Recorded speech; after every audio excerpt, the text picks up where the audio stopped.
മനസമാധാനത്തോടെ ജീവിക്കാൻ ഇനി ഇവിടെ പറ്റൂല സാറേ.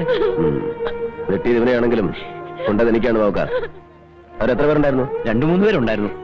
ആരെയും തിരിച്ചറിയാൻ പറ്റിയിട്ടില്ല? പറ്റില്ല. നാളെ കടപ്പുറത്ത് ഇവന്റെ ശവം അടിയണം. അതേ അവന്മാർ ഉദ്ദേശിച്ചിട്ടുണ്ടായിരുന്നുള്ളൂ. പിന്നെ വീണ്ടും തുടങ്ങാമല്ലോ. ഞാൻ ഇവരുടെയൊക്കെ സ്റ്റേറ്റ്മെന്റ് എടുത്തു സാർ.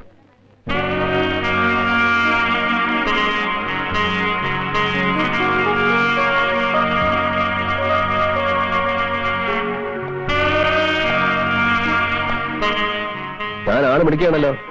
പത്രക്കാരറിഞ്ഞാൽ ഫ്രണ്ട് പേജ് വാർത്തയ്ക്ക് സ്കോപ്പ് ഉണ്ടല്ലോ ഈ രക്തദാനം. പക്ഷേ എനിക്കെന്തോ പേടിയാ ഇപ്പൊ തോന്നുന്നത്. എന്താ? നേരത്തെ ഒരാളിവിടെ വന്നിരുന്നു. വന്നിച്ച് ജി കെ കൃഷ്ണൻ. അയാൾക്ക് ഞാൻ ഈ രക്തം കൊടുക്കുന്നത് ഇഷ്ടപ്പെട്ടില്ലെന്ന് തോന്നുന്നു. ഞാനൊരു മുസ്ലിം ആയതുകൊണ്ടായിരിക്കും. അയാളുടെ ഒരു നോട്ടവും ഭാവവും. സത്യം പറഞ്ഞ സാറ് വന്നപ്പോഴാ എനിക്ക് സമാധാനമായത്. വരട്ടെ.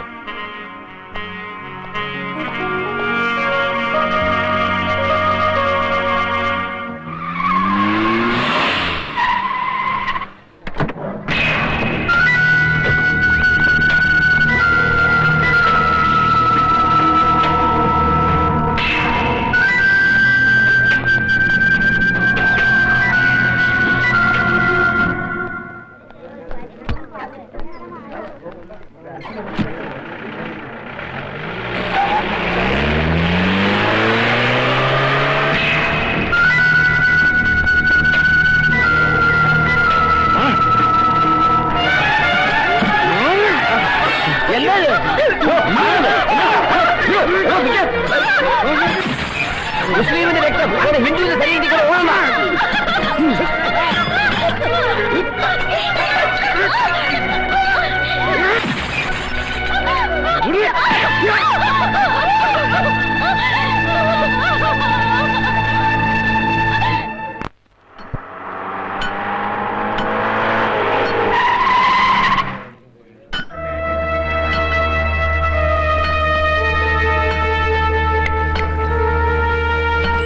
ഇവിടെ നിന്നെ തന്നെ വാ.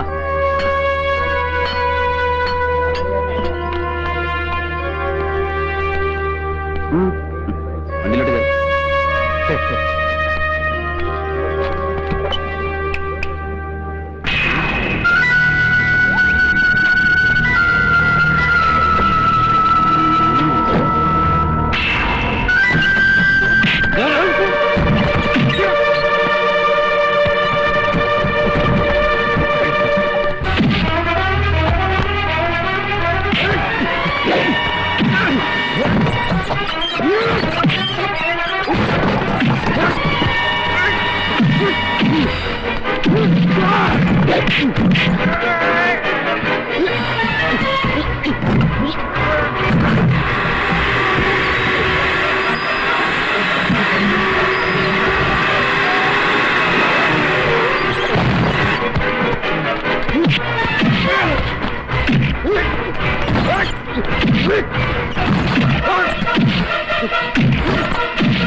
സാറല്ലേ?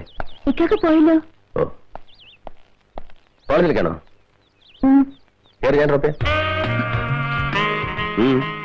ഇടയ്ക്ക് വെച്ച് ഇറക്കി വിടുവോ? ഇല്ല, കയറിക്കും.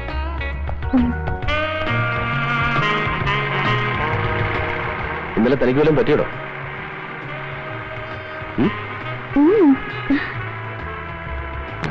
ഇന്നലെ താൻ രക്തം കൊടുക്കുമ്പോ ആശുപത്രി ഒന്ന് 2-3 പേര് ബഹളം ഉണ്ടാക്കിയില്ലേ?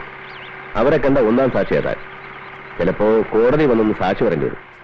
പറയണോ? എന്ത് സാക്ഷി? എന്താ പറയാൻ പറ്റില്ലേ?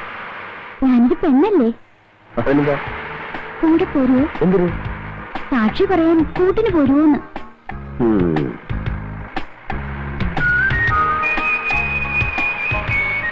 എന്താ കല്യാണം കഴിക്കാത്തെ?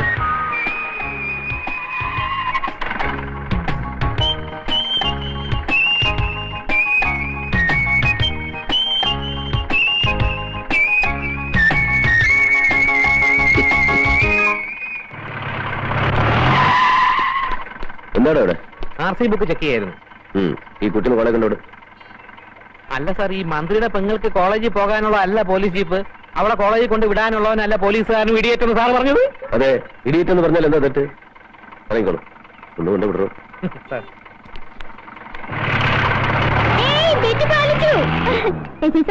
ഞാൻ ബെറ്റിൽ ജയിച്ചു.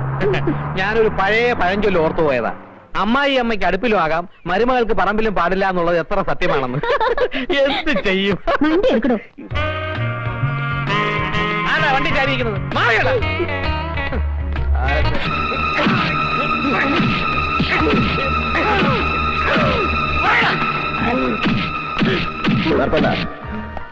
പൂമനം കടപ്പുറത്ത് കുടിലുകൾ കത്തിച്ചതും ആളുകളെ ചുട്ടുകൊന്നതും നിന്റെ നേതൃത്വത്തിലാണെന്ന് എനിക്കറിയാം. പക്ഷേ അത് നീ തന്നിഷ്ടപ്രകാരം ചെയ്തതല്ല, ആരോ നിന്നെ കൊണ്ട് ചെയ്യിച്ചതാണ്. അതാരാ? ആരാണെന്ന് പറ. എനിക്കറിയില്ല. മാർത്താണ്ട,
ലക്ഷങ്ങളുടെ ബാങ്ക് ഡെപ്പോസിറ്റ്, മാറി മാറി ഉപയോഗിക്കാൻ 17 പോലും തികയാത്ത തരുണീ മണികൾ, കഴിക്കാൻ 5000-ഉം 10000-ഉം വിലപിടിപ്പുള്ള വിദേശ സ്കോച്ച് വിസ്കികൾ, കിടന്നുറങ്ങാൻ രാജകൊട്ടാരങ്ങളെപ്പോലും തോൽപ്പിക്കുന്ന രമ്യഹർമ്മ്യങ്ങൾ, തലയിണക്കീഴിൽ ഗീതയും ബൈബിളും ഖുറാനും, നെറ്റിയിൽ ചന്ദനക്കുറിയും നിസ്കാര തഴമ്പും, ആജ്ഞാപിച്ചാൽ ആയുധമെടുത്തിറങ്ങാൻ ആട്ടിറച്ചിയും ചിക്കൻ സൂപ്പും കൊടുത്തു വളർത്തിയ ഗജ പോക്രികൾ, സ്വന്തം രാഷ്ട്രത്തെ ശവക്കൂമ്പാരമാക്കാൻ വിദേശ ശക്തികൾ വെച്ച് നീട്ടുന്ന എച്ചിൽ കൂനയ്ക്ക് നേരെ ചാവാലിപ്പട്ടികളെപ്പോലെ നാവുനീട്ടി നിൽക്കുന്ന ദൈവത്തിന്റെ ഹോൾസെയിൽ ആൻഡ് റീറ്റെയിൽ വ്യാപാരികൾ. നിങ്ങൾ അറിയണം, മുഹമ്മദ് നബിയും ക്രിസ്തുവും വിലപേശി വിൽക്കാനുള്ള വിൽപ്പന ചരക്കല്ലെന്ന് അറിയണം. 2 കൊച്ചുകുട്ടികൾ കാണിച്ച കുസൃതിത്തരം മുതലെടുത്ത് പൂമനം കടപ്പുറത്ത് ശവങ്ങൾ വീഴ്ത്തിയത് നീ വിവരം ചേർന്നല്ലേ? അങ്ങനെ ചെയ്തത് അധികാരമോഹിയായ ഒരു മന്ത്രി പറഞ്ഞിട്ടല്ലേ? ഒരു ആഭ്യന്തര കലാപം സൃഷ്ടിച്ച് ഈ മന്ത്രിസഭയെ താഴെ ഇറക്കിയാൽ പകരം അയാൾക്ക് മുഖ്യമന്ത്രിയാകാം. ആയാൽ GK കൃഷ്ണൻ ഇഷ്ടം പോലെ കൈയിട്ട് വാരാം, നക്കാം. ഇവിടെ പണം 2 ബീവിമാർക്കും മാറി മാറി താമസിക്കാനുള്ള 2 താജ്മഹലുകൾ പണിയാൻ ആവശ്യമായ പണം. പകരം അക്രമിപ്പടയും ദൈവത്തിന്റെ ലേബലും. അറിയില്ലടാ, പ്രവർത്തിക്കും ഞാൻ.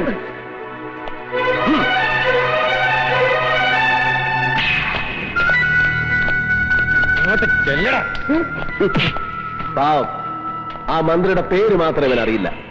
പക്ഷേ ഇവൻ പറയുന്നത് അത് നിങ്ങൾക്കറിയാവുന്ന. ഇനി പറ, ആരാ മന്ത്രി?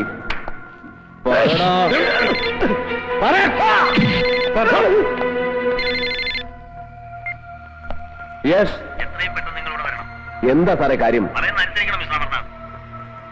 ഓക്കെ.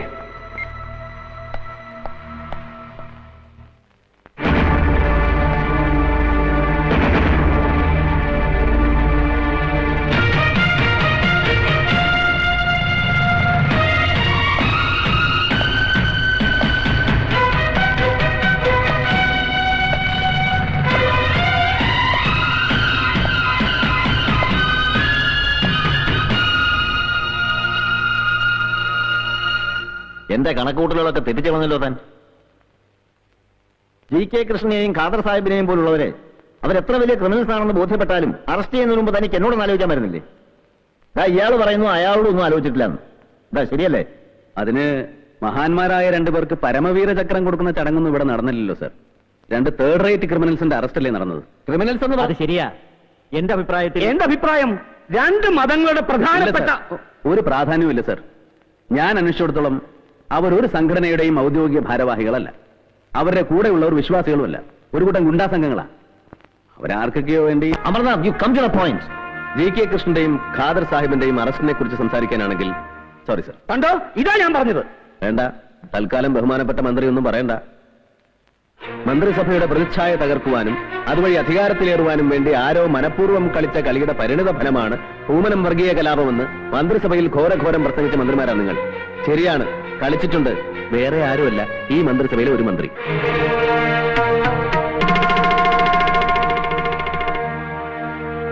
നമുക്കറിയണ്ടേ ബഹുമാനപ്പെട്ട ആ മന്ത്രി ആരാണെന്ന്? GK കൃഷ്ണനും ഖാദർ സാഹിബും ആ പേര് പറയും. പറഞ്ഞില്ലെങ്കിൽ ഞാൻ പറയിപ്പിക്കും.